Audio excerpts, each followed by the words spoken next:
Welcome students. Today we are going to study quadrant concepts of trigonometry.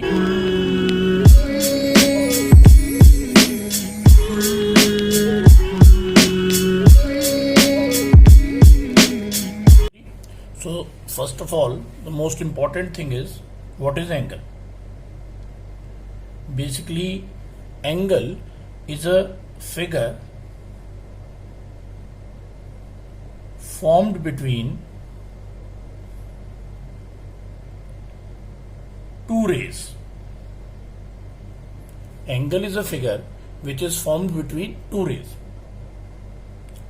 For example, these are the two rays. This one is called initial ray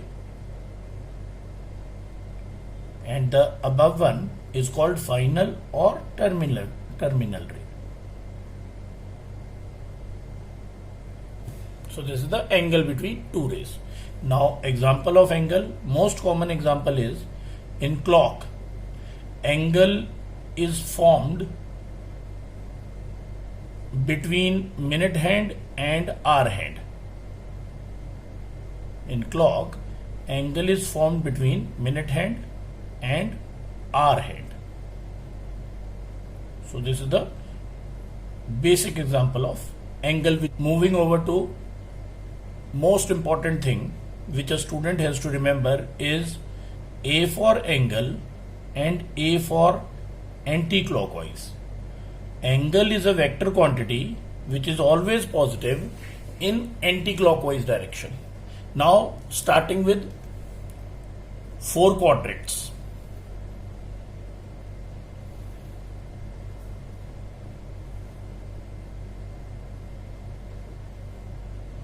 So this is positive y-axis and negative y-axis.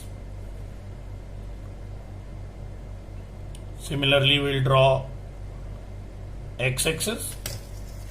Say this one is positive x, this one is negative x-axis, and as I told you, angle is always positive in anti-clockwise direction. So the arc of angle starts from positive x-axis in anti-clockwise direction. So this is the basic representation of angle. Now this one is first quadrant, this is second, this one is third and fourth quadrant. Quadrants increases in anti-clockwise direction because of the concept of angles. Now next thing is basically first quadrant lies between 0 to 90. Second quadrant lies between 90 to 180.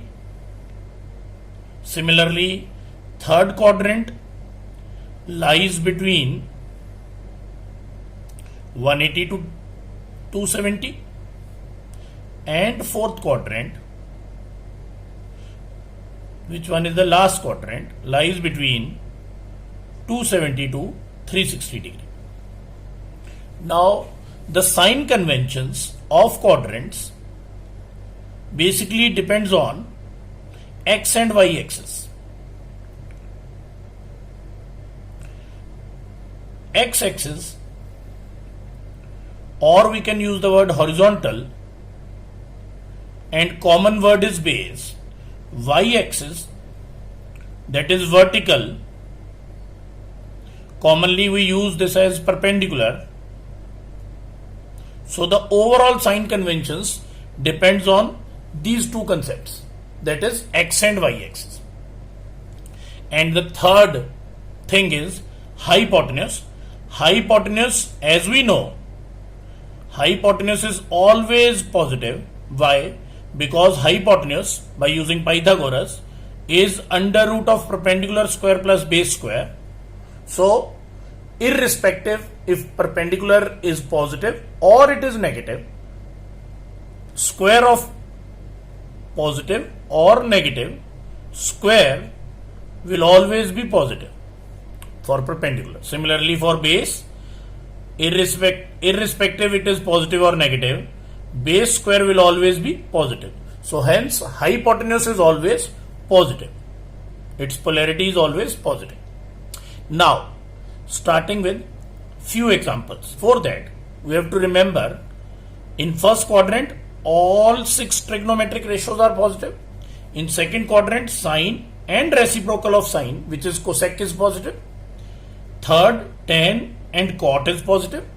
Fourth one, sec and cos are positive. That is, cos and its reciprocal sec are positive. Now, why they are positive, we can easily assess by using basic concepts of trigonometry. So the quadrants basically are axes, and moreover we can represent the angles. That is, this is 0 degree, 90, 180, 270 and 360. Now using example, say if it is sine 60 degree. So sine 60 degree, whether it is known to us or it is unknown to us, sine 60 degree will be perpendicular upon hypotenuse, and as we know, hypotenuse is always positive and perpendicular is y-axis, and y-axis basically is positive in first quadrant, because as we know, first quadrant contains x positive and y positive. Second quadrant, x is negative, y is positive. In third quadrant, x is negative, y is negative, and in fourth quadrant, x is positive but y is negative. So simply the sign conventions depends on polarities of x and y axis. So if it is lying in first quadrant, the overall answer will be positive, irrespective which trigonometric form we are using. For example, now I am using one example from second quadrant, say tan 100 degree, because 100 degree basically is more than 90 degree and less than 180 degree. So tan 100 degree will be perpendicular upon base. Perpendicular in second quadrant will be positive and base will be negative. So whenever out of the two rational values one is negative, the answer will always be negative. So that's why tan is negative in second quadrant. Now similarly we can use more examples. For example, sec 300 degree. Now 300 degree basically lies in fourth quadrant, and in fourth quadrant, as we know, x is positive and y is negative.